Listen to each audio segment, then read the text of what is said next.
G'day guys, welcome to my RX Plus feature video. Today I'm going to talk to you guys about NRL's Round 25's recap preview for 2021 guys, so let's get started.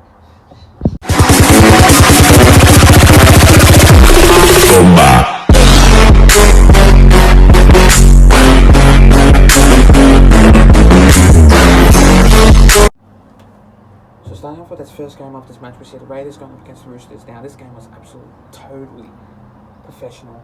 I would have thought to myself, was the Raiders going to get that over the line? But unfortunately they didn't. 40 points to 16 in this game. And most importantly, I didn't think that the Roosters were going to get over the line here too.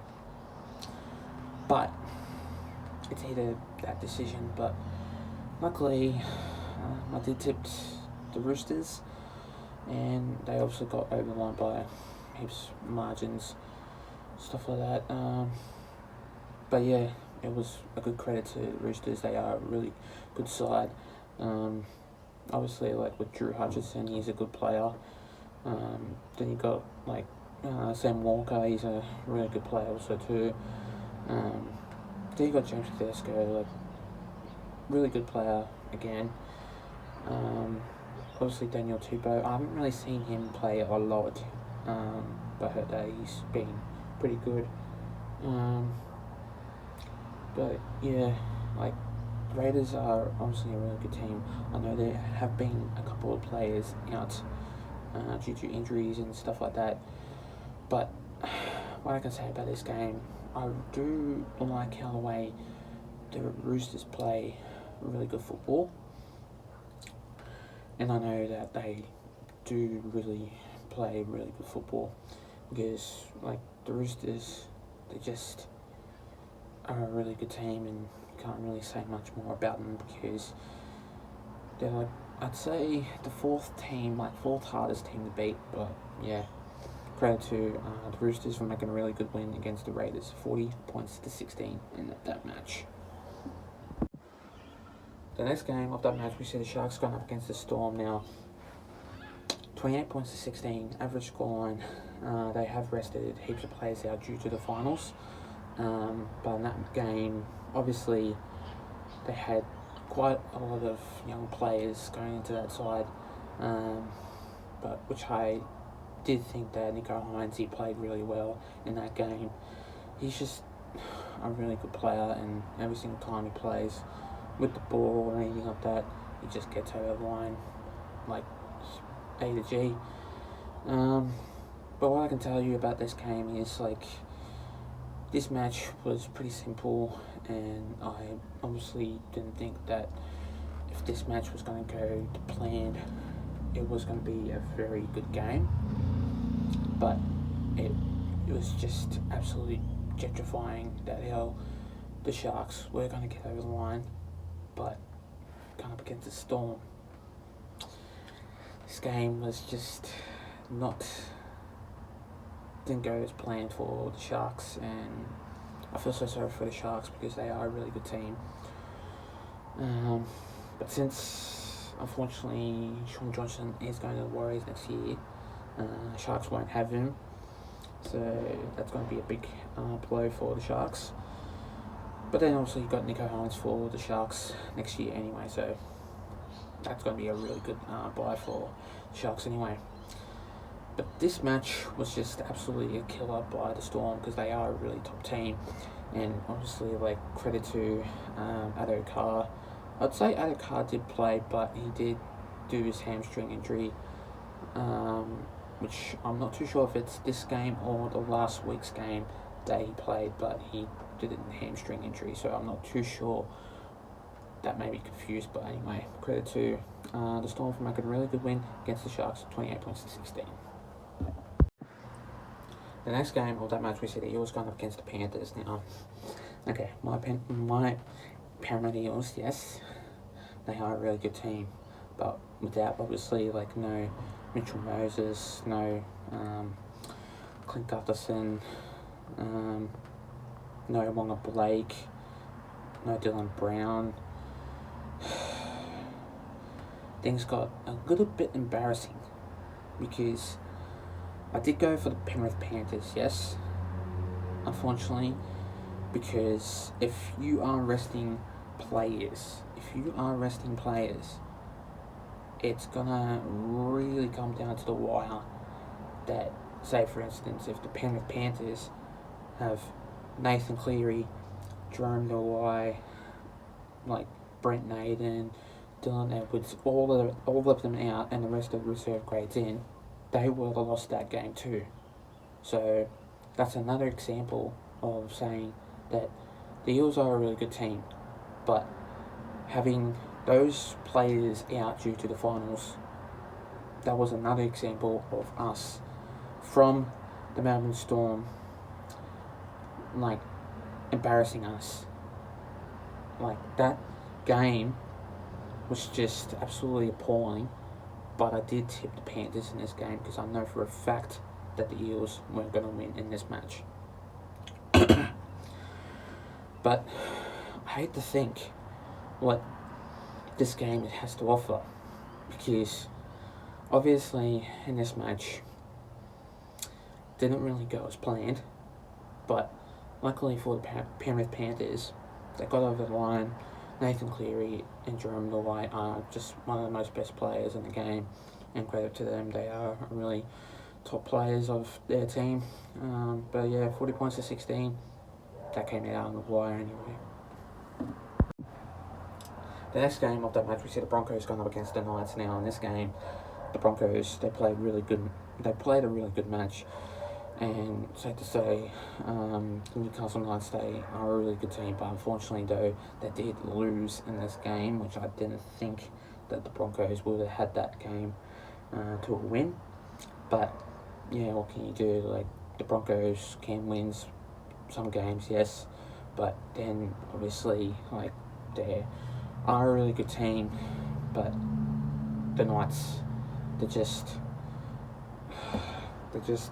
like a really good team. But I just think that how the way they play is just absolutely, like, dreadful, because sometimes they do win, but then sometimes they lose, and that's going to be heartbreaking for the Knights, because you can't just, like, it's not like how the way it's a roller coaster ride for their team. But for the Broncos, 35 points to 22 in that game really stand out for the Broncos in this match. And the player to watch for that game was definitely Fatesi New. He was absolutely really good out there, and also Selwyn Cobo for making that intercept try, a really good try. But then that game really turned out to plan by the Broncos. They put on a lot of win in that game to make it a very good lead for their team.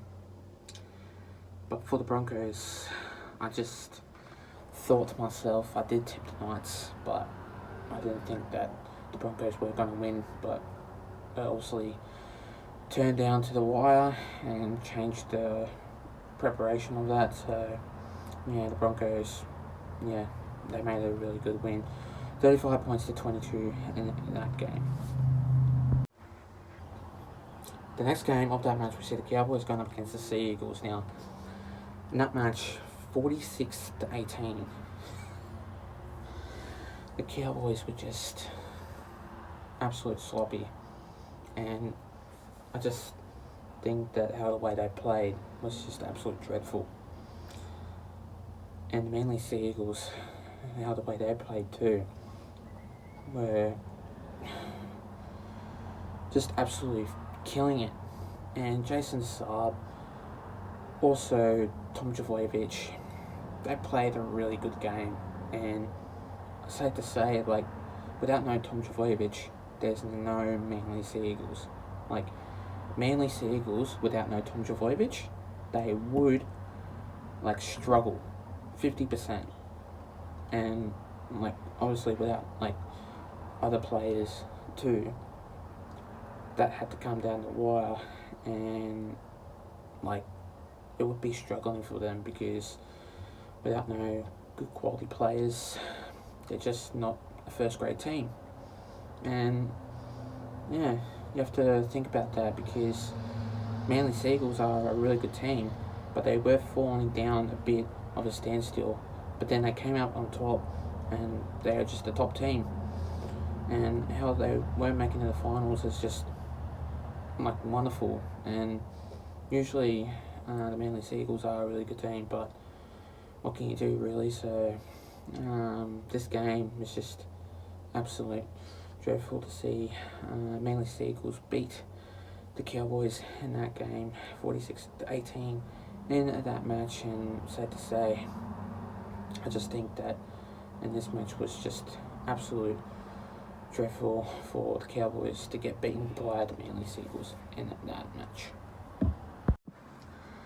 The next game of that match, we see the Rabbitohs going up against the Dragons. Now in this game, the Dragons, they came out on top like in the second half, and they were absolutely like killing it up there. But then in the first half, it was all the Rabbits, and obviously like the Rabbitohs, like first half and second half, they were playing absolutely great, and with their strength, speed, and stuff like that, I cannot say like I thought like the Rabbits weren't going to win, but fortunately they did, and they are a really good team. But how the way this game turned out to plan was just a communication of how the way they were, and I reckon from my point of view, the Rabbitohs, they were just on top of their form. But obviously, yeah, no Cody Walker, no Adam Reynolds, no Damien Cork, no Latrell Mitchell. That game would have been a standstill, and Dragons would have won that match.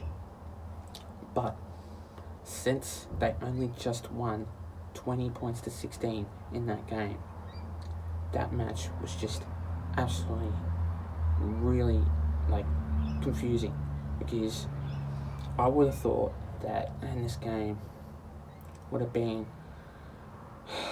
just a very hard lead, but this game was just not really good, because I would have thought to myself that if the Dragons were going to win, that would have been a really big upset.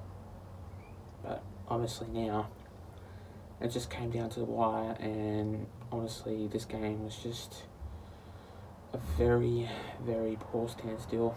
But yeah, well done from the Rabbits for making a really good win, 20 points to 16 against the Dragons. The next game of that match, we see the Titans going up against the Warriors. Now in this match,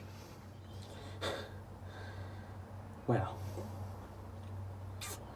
this game turned out to be the biggest, most extravagant game to watch.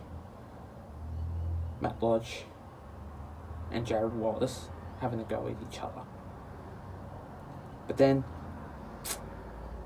everywhere they played, like even though 44 points to 0 was just going to come down to that like embarrassing lead, and for the Titans to win this game, I would have thought that this match was going to go like extravagant, but they obviously did. So in this game, I would have thought to myself that in this match they played really good, like the Titans, and they were.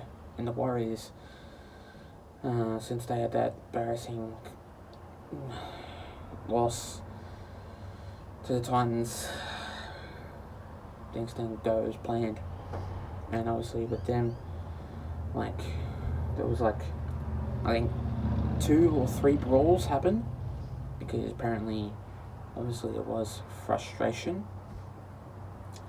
So, obviously in that game, it was just appalling to watch, because obviously, like, yeah, it was embarrassing for the Warriors fans, and yeah, that didn't really come into that, obviously that match, but yeah, what can you do really? And it was a really good game by the Titans to beat the Warriors in that match. And finally, the next game of that match, we see the West Tigers going up against the Bulldogs now in that match. Certainly another embarrassing loss, but the Bulldogs, since they played their last game and not going into the finals, they obviously got a win. And yeah, what a way to finish it off. But yeah, I just would have thought that in this game it turned to be one of the most influential games of one of the most key moments. But yeah, it was just hard for the West Tigers. But yeah, 38 points to 0. It's just shocking. And I just didn't think that in this game we're just gonna be a very embarrassing loss. But yeah, what can you do really? And I just thought to myself, were the Bulldogs were going to win, or were the West Tigers going to win? But then since the Bulldogs win 38 points to 0, I just thought that it was the biggest upset, but then the last game of this season. So yeah, hopefully things will turn around for them next year for the Bulldogs. But yeah, for the Tigers, Michael Maguire would have been so unhappy with their performance. And Michael Maguire, he's just not a person you want to mess with, because he's just a very grumpy man. But yeah, the West Tigers were just absolutely hopeless in that game. But the Bulldogs, they made a really good win, 38 points to 0 in that match. Thanks guys for watching my video, guys. Stay tuned for more. We'll be doing a couple of videos coming to you guys soon. Also, I'll be doing more videos coming to you guys soon, so stay tuned for more. Plus, leave a like and subscribe to my YouTube channel and for this video. And I'll see you guys in my next video. Till then, take care, guys. Stay safe and have a good one. Plus, let's get up to 300 subscribers. We're sitting on 213 anyway, so let's get up to that. And I'll see you guys next time. Take care.